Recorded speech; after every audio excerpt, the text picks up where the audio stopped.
The screen rang 3 times before connecting. Yoo So-min adjusted his posture, preparing the perfect, nonchalant smirk. He had waited 4 years for this moment. 4 years since Genevieve shattered his heart. He had the script ready, a casual hello, a subtle boast about his new enterprises in Vancouver, just enough to embarrass her and make her regret walking away. But the screen did not show Genevieve.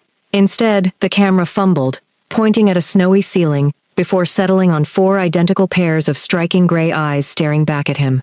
Sung-min dropped his phone. It bounced on the rug as a tiny voice yelled, "Are you the pizza man?" Sung-min scrambled to the floor, his perfectly rehearsed composure dissolving into pure panic. He grabbed the phone, his fingers slipping on the edges. The screen was a chaotic blur of movement. 4 toddlers were wrestling for the device, their faces squished together. "I want to hold it," a little girl with curly hair demanded, shoving a boy who looked exactly like her. "No, he is the pizza man. He has to see the money," the boy argued, holding up a plastic toy coin to the camera. Sung-min could not breathe. He stared at the screen, his chest tightening. The kids were a beautiful blend of Genevieve's rich, warm complexion and his own features, but it was their eyes that anchored him to the floor. They were gray. Not just any gray, but the exact, piercing, stormy gray that he saw in the mirror every single morning. He quickly did the math in his head. 4 years since the breakup. 4 kids. 4 years old. "Hello?" Sung-min croaked, his voice cracking entirely. He cleared his throat, trying to sound normal. "I am not the pizza man. Where is your mom?" "Mommy is burning the chicken," another little boy chimed in, leaning so close to the camera that his nose took up the entire screen. "We want pepperoni." Before Sung-min could process how to respond to that, a familiar voice drifted from the background. It was a voice that had haunted his dreams, a voice that still echoed in his quietest moments. "Wyatt? Hazel? Caleb? Stella? Who are you talking to? Give me the phone right now. You know you are not supposed to answer unknown numbers." The phone fumbled again, showing a dizzying view of a wooden floor, small running feet, and finally, Genevieve. She snatched the phone, her face flushed, her hair pulled back into a messy bun, a smudge of flour on her cheek. She looked exactly as she had 4 years ago, yet somehow entirely different. Motherhood had softened her edges, but she still carried that same gentle, radiant energy that had drawn him to her in high school. Genevieve looked at the screen to apologize to whoever her children had called, but the words died in her throat. The phone slipped from her hand, clattering against the kitchen counter. For a long second, all Sung-min saw was the ceiling fan spinning lazily. "Jen," Sung-min said, his voice barely a whisper, not even sure if she could hear him. The call disconnected abruptly. Sung-min sat on his rug for a long time, staring at his blank phone screen. He had called to be petty. He had called because his friends told him that success was the best revenge, and he wanted to show her that he was doing fine without her. He wanted to make her feel foolish for leaving him. He did not expect to find an entire family looking back at him with his own eyes. His mind instantly pulled him backward, dragging him into memories he had tried so hard to bury. They had been high school sweethearts. He was the quirky, overly enthusiastic kid who dragged her to arcade games and bought her cotton candy. She was the calm, nurturing soul who grounded him. They had planned everything. They used to sit on the hood of his old car, pointing at the stars, mapping out a life. They wanted a big house, a dog, and a noisy house full of kids. He remembered the winter before she left. It was freezing, and the schoolyard was covered in thick snow. Sung-min and his friends had challenged the other guys to a race, carrying their girlfriends on their backs. Genevieve had laughed so hard that day, her arms wrapped tight around his neck, burying her face in his shoulder, as he sprinted through the snow, almost slipping twice but refusing to lose. He had felt invincible. With her on his back, he felt like he could carry the weight of the entire world. But the world had other plans. His parents, particularly his mother, did not approve. They had legacy plans for him, expectations that a girl like Genevieve simply did not fit into, according to their rigid, traditional views. Genevieve never told him what his mother said to her during that private meeting. She just came to him a week later, her eyes completely devoid of the warmth he loved, and told him she was done. "I met someone else," she had said, not meeting his gaze. "Someone who makes sense for me. We are just kids, Sung-min. It was fun, but it is over." He had begged. He had stood in the rain, quite literally, asking her to just talk to him. But she had driven away, That night, Sung-min had collapsed in the shower, the cold water beating down on his back as he cried until he could not breathe. He had never felt pain like that, a physical tearing in his chest. He closed himself off after that. He took over his family's vast business operations, building an empire, hardening his heart, and replacing his quirky smile with a cold, untouchable exterior. She would later find out that her lie, meant to protect him from his family's wrath, was the very thing that nearly destroyed his soul. She had thought she was saving his future, not realizing she was tearing away the only future he actually wanted. The next day, Sung-min paced the length of his hotel room in Vancouver. He was in Canada for business, expanding his logistics operations, but all thoughts of contracts and margins were gone. His friends Taejin and Kwon sat on the sofa, watching him wear a hole into the carpet. They were the same friends from high school, the ones who had run those snow races with him. They knew exactly how much Genevieve meant to him, and they knew how broken he had been when she left. "So, let me get this straight," Taejin said, chewing on a piece of dried mango. "You called to flex on her, and instead, you discovered you have a basketball team of 4-year-olds? Quadruplets," Kwon corrected, adjusting his glasses. "The statistical probability of that is wild. You always were an overachiever, Sung-min." "It is not funny," Sung-min snapped, running a hand through his hair. "They have my eyes. All 4 of them. Gray eyes. She left me because she said she met someone else, but she was pregnant. She took my kids away. She was 20, Taejin pointed out gently. "You both were. And your mom was awful to her, bro. We all knew it, even if you tried to ignore it. What are you going to do now?" "I am going to find her," Sung-min said. Finding her was not difficult. He had her phone number, and a quick cross-reference of local property records in the small, picturesque Canadian town she was living in gave him her address. It was a festive town, the kind that went completely overboard for the winter holidays. A few days later, the town square was a massive outdoor festival. Thick, white snow coated the rooftops of the small shops, and thousands of warm string lights were draped across the pine trees. The air smelled of roasting chestnuts, pine needles, and sweet hot chocolate. There was a large outdoor ice skating rink in the center, surrounded by wooden stalls selling handmade crafts and warm pastries. Genevieve was standing near a hot chocolate stand, completely exhausted. Wrangling 4-year-olds at a winter festival was an extreme sport. Wyatt and Caleb were currently arguing over a stray piece of ice they had found on the ground, treating it like a precious diamond. Hazel was trying to feed a piece of a pretzel to a plastic reindeer, and Stella was tugging on Genevieve's thick cream-colored winter coat, asking to go on the carousel for the 5th time. Genevieve sighed, rubbing her temples. She was tired, but she loved them so fiercely it hurt. Every time she looked at their faces, she saw him. She saw Sung-min's quirky smile in Wyatt. She saw his stubbornness in Hazel. She saw his protective nature in Caleb, and his gentle sweetness in Stella. She had given up the love of her life to ensure they could grow up in peace, far away from the dangerous, controlling grip of his family. She had thought she made the right choice.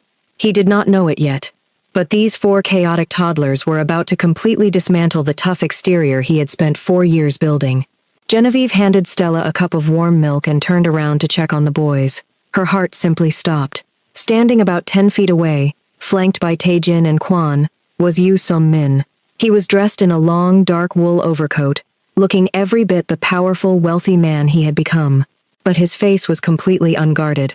His stormy gray eyes were fixed on the 4 children playing in the snow. He looked terrified, mesmerized, and completely overwhelmed all at once. Genevieve could not move. Her hands started to shake, and she quickly shoved them into her coat pockets so he would not see. She wanted to run, but her feet were glued to the snowy cobblestones. Wyatt noticed him first. The little boy dropped his precious piece of ice and pointed a thick, mitten-covered finger at Sung-min. "Pizza man!" Wyatt yelled, his voice carrying over the festive holiday music. Hazel, Caleb, and Stella immediately turned their heads. Upon recognizing the face from the phone, they abandoned their activities and began waddling through the snow toward him in their puffy, brightly colored snowsuits. "Are you bringing the pizza?" Caleb asked, stopping right in front of Sung-min and looking up at him with those identical gray eyes. Sung-min slowly knelt down in the snow, not caring that the wet slush was ruining his expensive tailored pants. He looked at the 4 small faces staring back at him. He raised a trembling hand, wanting to touch Caleb's cheek, but he pulled it back, afraid he might scare them. I forgot the pizza, Sung Min whispered, his voice incredibly soft. I am really sorry. It is okay, Hazel said, patting Sung Min's knee with her mitten. Mommy burned the chicken anyway, so we had cereal. I like cereal. Taejin and Kwan stood behind Sung Min, completely silent for once. Taejin looked like he was about to cry, while Kwan was frantically calculating the cost of raising quadruplets in his head. Genevieve finally found her ability to walk. She stepped forward, placing herself gently between the kids and Sung Min. Her heart was beating so loudly she was sure the entire town square could hear it. Kids, go stand by Uncle Taejin and Uncle Kwan for a minute, Genevieve said softly, recognizing his friends immediately. The kids happily trotted over to the two towering men, demanding to know if they also forgot the pizza. Sung Min stood up slowly. He looked at Genevieve. He wanted to be angry. He had spent the entire flight to Canada practicing how angry he was going to be. He was going to demand answers. He was going to yell. But looking at her now, standing in the snow with the fairy lights reflecting in her eyes, all his anger completely evaporated, leaving only a hollow, aching sadness. You told me you met someone else, Sung Min said, his voice barely audible over the holiday music. I lied, Genevieve replied, her voice trembling just as much as his. She looked down at her boots, unable to hold his intense gaze. I was 20, Sung Min. Your mother told me I was ruining your life. She told me that if I stayed, she would make sure you lost everything. Your inheritance, your place in the family, your future. I was pregnant. I was so scared. I did not want you to lose your family because of me. I lost my family the day you drove away, he fired back, the raw emotion breaking through his calm facade. You were my family, Jen. We were supposed to decide things together. You did not even give me a choice. You just decided what was best for me, and left me to drown. I did not want you to get hurt, she whispered, a tear escaping and rolling down her cold cheek. I thought I was doing the right thing. I thought you would move on and find someone who fit into your world. Look at them, Jen, Sung Min said, gesturing toward the kids who were currently trying to climb Taejin like a jungle gym. Look at my children. Did you honestly think any other world would make sense to me without you in it? Genevieve looked at him, really looked at him. He was older, his jawline sharper, his shoulders broader, but underneath the expensive coat and the intimidating aura, he was still the same boy who had carried her through the snow. The boy who grieved in the shower because he loved her too much. She realized then that her martyr complex, her need to carry the burden alone, had caused them both unnecessary years of pain. I am sorry, she choked out, the walls she had built around her heart finally crumbling. I am so sorry, Sung Min. He took a step closer to her, closing the distance between them. He did not yell. He did not demand anything. He just looked at her with a profound, overwhelming sense of longing. This would later become the moment Genevieve realized she could never run away again. The magnetic pull between them had not weakened over 4 years. It had only fermented, growing stronger and more desperate. Are they really mine? Sung Min asked, even though he already knew the answer. He just needed to hear her say it. They are yours, Genevieve said softly. All 4 of them. They are chaotic. They never sleep. They eat constantly. And they all inherited your ridiculous stubbornness. Sung Min let out a wet, breathless laugh. It was a genuine sound, a sound his friends had not heard from him since high school.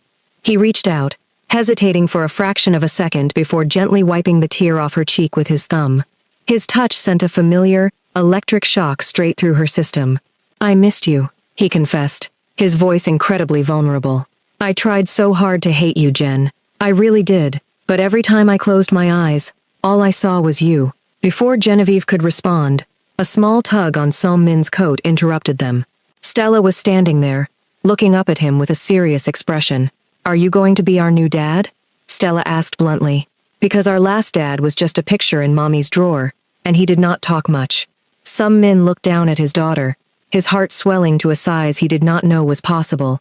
He knelt back down in the snow, completely ignoring Genevieve for a moment, and gave Stella his full attention. I am not a new dad, Sung Min said gently, smiling that quirky, sweet smile that had made Genevieve fall in love with him in the first place. I am your real dad. I just took a really long time to find the pizza place. Wyatt gasped from a few feet away. Did you finally find it? I did, Sung Min laughed, looking up at Genevieve. I found exactly what I was looking for. Later that evening, The small, chaotic energy of the local winter festival transferred directly into Genevieve's living room. The space was cozy, heated by an old stone fireplace, and smelling faintly of cinnamon and laundry detergent. For a man accustomed to sprawling penthouses and minimalist modern furniture, Sung Min looked comically out of place, sitting cross-legged on a plush, oversized rug that was entirely covered in colorful plastic building blocks.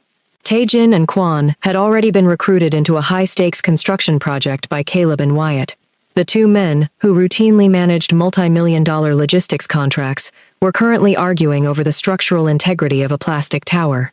Genevieve leaned against the kitchen doorway, holding a warm mug of peppermint tea, just watching them. She expected Sung Min to be stiff, to be the hardened businessman she assumed he had become over the last 4 years. Instead, she watched as Stella climbed onto his back, demanding he pretend to be a snow bear. Without a single moment of hesitation, Sung Min dropped to his hands and knees, letting out a surprisingly accurate, deep bear growl that sent Stella into fits of breathless giggles. He crawled around the perimeter of the rug, making ridiculous faces every time he passed Hazel, who was critically evaluating his performance from the sofa. It was the same quirky, uninhibited boy she had fallen in love with. He had not lost his light, he had just hidden it. Sung Min stopped his bear crawl when he caught Genevieve looking at him. He gently shrugged Stella off his back, making sure she landed safely on a pile of cushions, and stood up, brushing lint off his trousers. He walked over to the kitchen, his eyes never leaving hers. "You have a beautiful home," Sung Min said, his voice low enough that the kids and his friends could not hear over the sound of crashing plastic blocks. "It feels warm." "It is usually much louder," she replied, offering a nervous smile. "And much messier. I try to keep it contained, but there are 4 of them and only 1 of me." She would later realize that this simple, passing comment was the exact moment Sung Min made the silent vow to never let her do anything alone ever again. "You did an incredible job," he said softly, leaning against the counter beside her. "They are smart, they are funny, and they are safe. You protected them. I am trying to be angry that I missed their first steps and their first words, but every time I look at them, I just feel grateful that you kept them safe from my mother." Genevieve looked down at her tea, the familiar sting of guilt rising in her chest. "I should have trusted you, Sung Min. I should have told you. But your mother was terrifying. She had all these charts, these plans for your life. She told me I was a detour that would ruin your destination." Sung Min reached out, his warm fingers gently wrapping around her wrist, pulling her gaze back to his. "My mother does not control my destination anymore, Jen. The day you left, I stopped listening to her. I took over the company, yes, but on my own terms. I bought her out of the board 3 years ago. She has no power over me, and she will never, ever have access to you or these kids. You are my only destination." The absolute certainty in his voice made Genevieve's breath hitch. There was no hesitation, no doubt. He was completely tethered to her, just as he had been in high school. "Can we just take it slow?" Genevieve asked, her voice trembling slightly. "The kids, they are adaptable, but this is a massive shift. And your life is in another hemisphere. My life is standing in this kitchen," Sung Min corrected smoothly, offering that crooked smile that always made her stomach do flips. "And I excel at taking things slow. I will sleep in the snow outside your door if it means I get to have breakfast with you all tomorrow." "You are not sleeping in the snow," she laughed, the tension finally leaving her shoulders. "There is an inn down the street. It smells like pine cones and the beds are terrible, but it is warm." A few days later, the morning sun reflected brilliantly off the fresh powder that had fallen overnight. The town was hosting its annual winter survival games, which was essentially a massive excuse for the locals to drink hot cider and throw snowballs at each other. Genevieve was bundling the kids into their snowsuits, a process that felt a lot like trying to dress 4 angry, uncooperative squids. Sung Min arrived at her front porch right on time, carrying 4 miniature wooden toboggans and a massive thermos. He was dressed in a thick knitted sweater and a beanie that made him look less like a corporate titan and more like a local lumberjack. "I brought the sleds," Sung Min announced, holding them up like trophies. "Tae-jin and Kwon are already at the hill. They are trying to secure the optimal racing lane."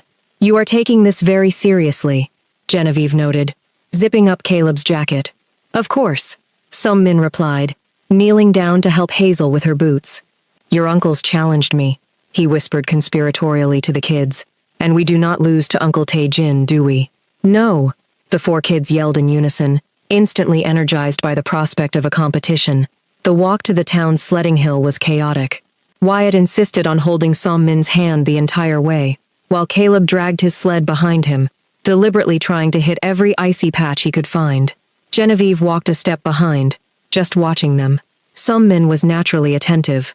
When Stella stumbled, he caught her before her knees hit the snow. When Hazel complained her ears were cold, he pulled his own beanie off and tugged it over her head, completely ruining her pigtails but making her smile. The hill was packed with families, but Taejin and Kwon had indeed secured a prime spot near a massive oak tree. The next 2 hours were a blur of flying snow, breathless laughter, and entirely too much competitive spirit. Song-min proved to be an absolute menace on a toboggan. He raced down the hill with Wyatt sitting between his legs, screaming at the top of his lungs, while Taejin and Caleb tried to overtake them from the left. Song-min leaned hard, maneuvering the small wooden sled with the agility of a professional athlete, crossing the imaginary finish line at the bottom of the hill, and intentionally rolling them both into a soft snowbank. Genevieve stood at the top of the hill, laughing so hard her sides ached. She had not laughed like this in years. She had spent so long being the responsible one, the protector, the sole provider, that she had forgotten how to just play. Later that afternoon, the sun began to dip behind the pine trees, casting a warm, golden glow over the snowy landscape. The kids were thoroughly exhausted, currently piled together on a large blanket near one of the outdoor fire pits, eating toasted marshmallows under Kwon's strict supervision. Genevieve and Song-min were sitting on a wooden bench a few feet away, sharing the thermos of hot cocoa he had brought. The air was biting cold, but the heat radiating from Song-min's arm pressed against hers kept the chill away. "They are incredible," Song-min said quietly, watching Hazel aggressively demand another marshmallow from Kwon. "I look at them, and I see so much of you. Stella has your exact scowl when she is confused. And they all have your inability to sit still," Genevieve countered, bumping her shoulder against his. "Wyatt tried to dismantle the television remote yesterday, just to see how the buttons worked. That is entirely your fault. I accept full responsibility," Song-min smiled, his eyes crinkling at the corners. A comfortable silence fell between them, filled only by the crackling of the fire and the distant chatter of the festival. Song-min shifted on the bench, turning his body slightly so he could fully look at her. "Jen," he started, his tone shifting from playful to incredibly sincere. "I know I said I would take it slow, and I will. I will not push you, but I need you to know exactly where my head is at, so there are no misunderstandings this time." Genevieve looked up at him, her heart doing a familiar, frantic dance against her ribs. "Okay, I am moving here," Song-min stated, not as a question, but as a simple fact. "I already had Kwon look into commercial properties near the city center this morning. I can run the North American branch from here just as easily as I can from Vancouver. I am not going back across the ocean. I am planting my feet right here in this ridiculous, freezing town, and I am going to prove to you every single day that I am not going anywhere." Genevieve stared at him, her mouth slightly open. "You would move your entire life?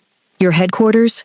My life is sitting on this bench," he repeated, reaching out to gently tuck a stray curl behind her ear. His fingers lingered on her cheek, his thumb brushing against her cold skin. "I spent 4 years building an empire because I thought it would fill the hole you left. It did not. It just made me rich and miserable. I do not care about the money, Jen. I do not care about the legacy. I care about you. I care about getting to be the one who reads them a bedtime story tonight." Genevieve felt the tears pooling in her eyes before she could stop them. She had carried the weight of her decision for so long, constantly wondering if she had ruined both of their lives. Hearing him say these words, feeling the absolute certainty anchoring him to her, finally broke the last remaining barrier around her heart. "I love you," she whispered, the words slipping out naturally, as if they had just been waiting in her throat for 4 years. "I never stopped. I tried to, but I could not." Song-min exhaled a shaky breath, his eyes dropping to her lips before meeting her gaze again. He leaned in slowly, giving her every opportunity to pull away, but she did not. She leaned forward, closing the final distance between them. The kiss was soft at first, hesitant and incredibly sweet, a gentle reintroduction of two souls that had been severed too soon. But as Genevieve brought her hands up to cup his face, his arms wrapped securely around her waist, pulling her flush against his chest. The kiss deepened, pouring 4 years of grief, longing, and unresolved passion into a single, breathtaking moment. The cold Canadian air faded entirely, replaced by the overwhelming, consuming warmth of him. They only broke apart when a wet snowball hit Sung-min squarely in the back of the head. Sung-min flinched, pulling back and turning around to see Caleb holding a fresh pile of snow, looking extremely proud of himself. Tae-jin was standing behind Caleb, attempting to look innocent while hiding a snowball behind his own back. "Gross," Wyatt yelled from the blanket. "You are kissing the pizza man." Sung-min wiped the snow off the back of his neck, laughing. He looked back at Genevieve, his stormy gray eyes sparkling with pure, unfiltered joy.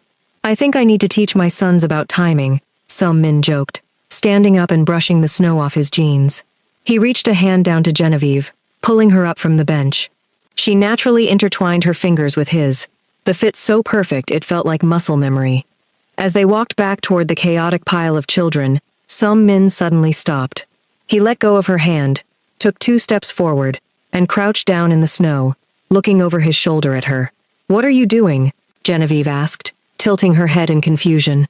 "I owe you a race," Sung-min said, a mischievous boyish grin spreading across his face. "Get on." Genevieve laughed, a bright, beautiful sound that echoed through the trees. "Are you serious?" "I am not a teenager anymore, Sung-min. I will break your back." "You are underestimating my core strength," he challenged, wiggling his eyebrows. "Come on, Jen. Tae-jin is already putting Caleb on his back. We cannot lose to them twice in one day." Genevieve shook her head, but she stepped forward, wrapping her arms around his neck and jumping up onto his back. Sung-min caught her legs effortlessly, standing up straight. He adjusted her weight, his hands holding her securely. "Hold on tight," he whispered, turning his head slightly so his lips brushed against her cold cheek. "I always do," she whispered back, resting her chin on his shoulder, exactly where it belonged. With a loud, triumphant yell, Sung-min took off sprinting through the thick snow, chasing after his friends and his children, carrying his entire world on his back. And this time, he knew with absolute certainty, he would never let her go.